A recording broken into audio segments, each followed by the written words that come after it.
दोस्तों नमस्कार, मैं हूं अनिल कुमार। गणित के एक और वीडियो में आपका स्वागत है।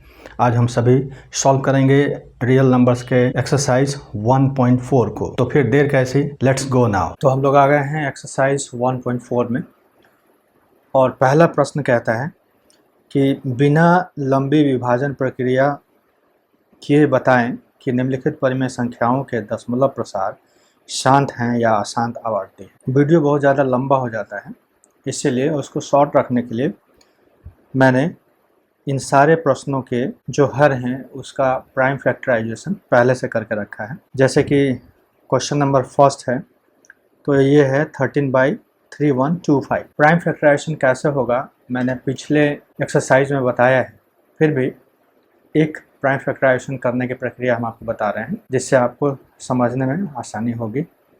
प्राइम फैक्टराइजेशन करने के लिए एक नंबर हम लोग लेते हैं 3125, इसका डिवाइड करेंगे।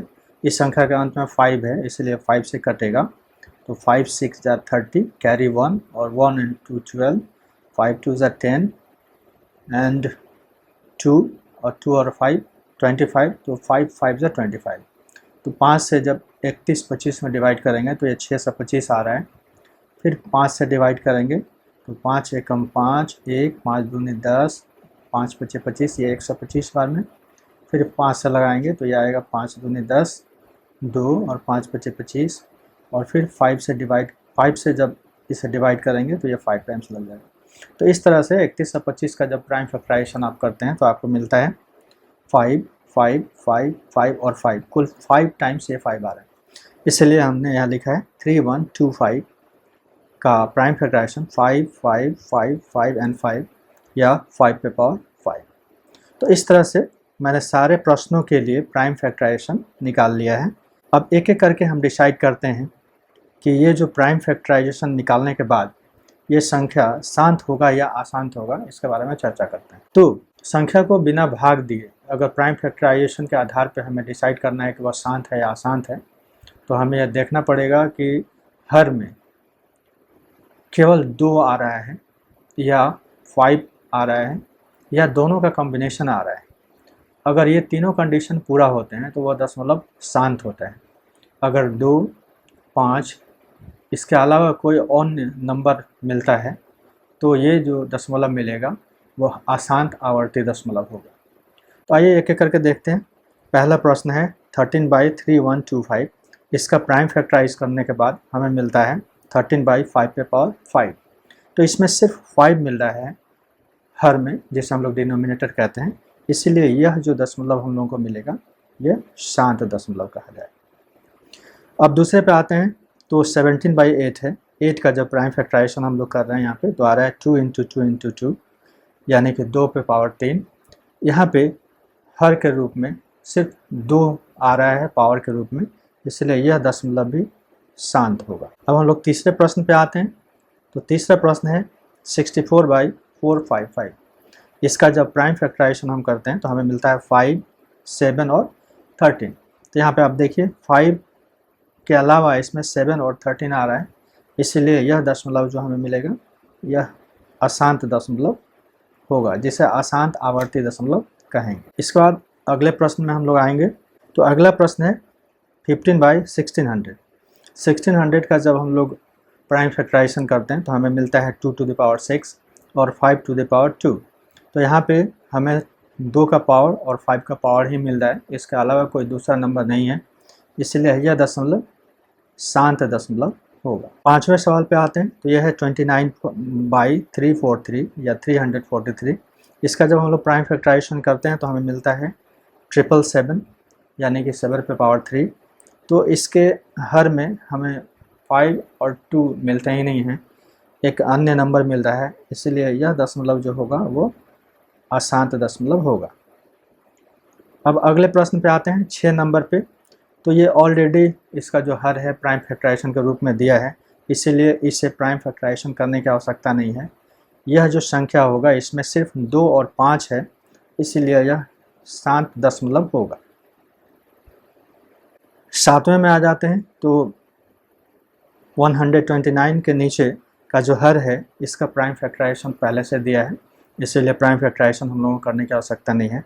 इसमें देखिए 2 भी है, 5 भी है, लेकिन इसके अलावा 7 भी इसमें मिल रहा है, इसीलिए यह जो दशमलव होगा यह अशांत दशमलव होगा, अशांत आवर्ती दशमलव होगा। अब अगले प्रश्न में आते हैं। तो 8वां नंबर सवाल को देखा जाए तो इसमें 6/15 आता है। इसका जब हम लोग प्राइम फैक्टराइजेशन करते हैं तो ये 3 × 5 होता है। सशरी तौर पे देखने पे आपको पता चलता है कि 3 और 5 है, तो इसीलिए अशांत दशमलव होगा, लेकिन ऐसा नहीं है। आप देखिए 3 से ये 6 कट जा रहा है और कटने के बाद आपको मिल रहा है 2/5। अब इस केस में इसके नीचे यानी हर में हमें सिर्फ 5 मिल रहा है, इसीलिए यह दशमलव शांत दशमलव होगा। ठीक इसी तरह से 9th नंबर सवाल में यह 35/50 है। 50 का जब प्राइम फैक्टराइजेशन करते हैं तो हमें मिलता है 255 और 5 से यह 35 कट जा रहा है तो 7 आ जा रहा है। इस तरह से यह नंबर हमें 7/2 × 5 मिला है। इसके हर में 2 और 5 है, इसीलिए यह संख्या शांत दशमलव होगा। 10वें नंबर सवाल पे हम लोग आते हैं। तो यह है 77/210 यानी 77/210। अब इसका जब प्राइम फैक्टराइजेशन हम लोग करते हैं तो हमें मिलता है 2 × 3 × 5 × 7। 7 से 77 कट जाता है 11 बार में, और इस तरह से हमें मिलता है 11/2 × 3 × 5। यहाँ पे देखिए 2 है, 5 है। अगर ये 3 नहीं होता तो यह शांत दशमलव होता है, लेकिन 3 इसमें आ गया है, इसीलिए यह दशमलव अशांत दशमलव होगा, अशांत दशमलव होगा। तो इस तरह से पहले सवाल को हमने सॉल्व कर लिया है। अब हम लोग आ जाते हैं अगले प्रश्न पे। तो अगला प्रश्न कह रहा है, ऊपर दिए गए प्रश्न में से उन परिमेय संख्याओं के दशमलव प्रसारों को लिखिए जो शांत है। तो पहले क्वेश्चन में हम लोगों ने सॉल्व किया है, उसमें उन संख्याओं को लिखना है जिसका दशमलव प्रसार शांत है। तो देखिए पहला शांत है, दूसरा शांत है, चौथा शांत दशमलव है, पांचवा अशांत है, छठा शांत है, सातवां अशांत है, आठवां शांत दशमलव है और नौवां शांत दशमलव। इस तरह से दूसरे प्रश्न का आंसर आप बहुत आसानी से कर सकते हैं, इसे सॉल्व करने की आवश्यकता हमें नहीं है। अब आ जाते हैं हम लोग क्वेश्चन नंबर 3 पर। 3 का हम लोग इसका सॉल्यूशन करके देखते हैं। यह क्वेश्चन कहता है कि कुछ वास्तविक संख्याओं के दशमलव प्रसार नीचे दर्शाए गए हैं। प्रत्येक स्थिति के लिए निर्धारित कीजिए कि यह संख्या परिमेय संख्या है या नहीं। यदि यह परिमेय संख्या है और p/q के रूप में है तो q के अभाज्य गुणनखंडों के बारे में आप क्या कह सकते हैं। तो आइए पहला प्रश्न हम लोग देख लेते हैं। तो पहला प्रश्न जो है आपका लिखा है 43.123456789। तो आप देख सकते हैं कि ये इसका दशमलव पूरी तरह से कट जा रहा है, इसके बाद कोई भी ऐसा अंक नहीं है जो बार बार रिपीट हो रहा हो, इसीलिए यह जो दशमलव होगा वह शांत दशमलव होगा। दूसरे क्वेश्चन पे देखते हैं हम लोग। दूसरा क्वेश्चन तो देखिए ये लिखा है 0.120 1200 1200 1240 और ये ख़त्म नहीं हो रहा है। तो इसमें किसी संख्या जो रिपीट हो रहा है उसका कोई पैटर्न नहीं है, और पैटर्न नहीं है तो ये जो होगा आपका यह अपरिमेय संख्या कहलाएगा, या इरेशनल नंबर इसे हम लोग कहेंगे। यह अपरिमेय संख्या है। तो आप यहाँ पे समझ गए होंगे कि अपरिमेय संख्या ऐसी संख्याएं हैं जो संख्याएं ना तो कटती हैं और ना ही किसी पार्टिकुलर नंबर या पैटर्न ऑफ नंबर रिपीट होते हैं।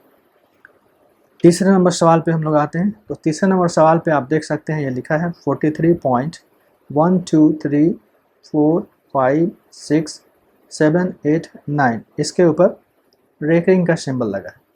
इसका मतलब ये हुआ कि 1 से लेकर 9 तक का ये जो नंबर आपको दिखाई दे रहा है ये नंबर बार बार रिपीट हो रहे हैं। तो इस केस में यह संख्या हो जाता है आवर्ती संख्या, और यहाँ पे 1 2 3 4 5 6 7 8 9 जो संख्या है वो अपने आप को दोहरा रहा है, इसीलिए यह आवर्ती संख्या परिमेय संख्या है। आवर्ती संख्या परिमेय संख्या है। तो पहले केस में चूँकि यह दशमलव पूरी तरह से कट गया है, इसलिए हम लोग कह सकते हैं कि इसका जो हर होगा वो या तो 2 होगा या उसके मल्टीपल में होगा, या 5 होगा उसके मल्टीपल में होगा, या 2 × 5 के मल्टीपल में होगा। जबकि दूसरे क्वेश्चन में हम लोग देखें तो इसका हर ना तो 2 के मल्टीपल में होगा, ना तो 5 के मल्टीपल में होगा, ना ही 2 के मल्टीपल और 5 के मल्टीपल में होगा। अगर तीसरे प्रश्न की हम लोग बात करें तो यहाँ पे एक पार्टिकुलर संख्या बार बार अपने आप को रिपीट कर रहा है। इसका मतलब है कि इसके हर में 2 संख्या और 5 संख्या के अलावा कोई अन्य भी संख्या उपस्थित होगा। तो इस तरह से एक्सरसाइज 1.4 के सारे सवाल को हम लोगों ने हल कर लिया है। इतने देर तक आप इस वीडियो में हमारे साथ बने रहे हैं, इसके लिए कोटिशः धन्यवाद। अगर इस वीडियो से आपको कुछ लाभ प्राप्त हुआ है तो आप इस वीडियो को लाइक करें और दूसरे को शेयर करें, और अगर हो सके तो इस चैनल को सब्सक्राइब कर लें। Thanks for watching.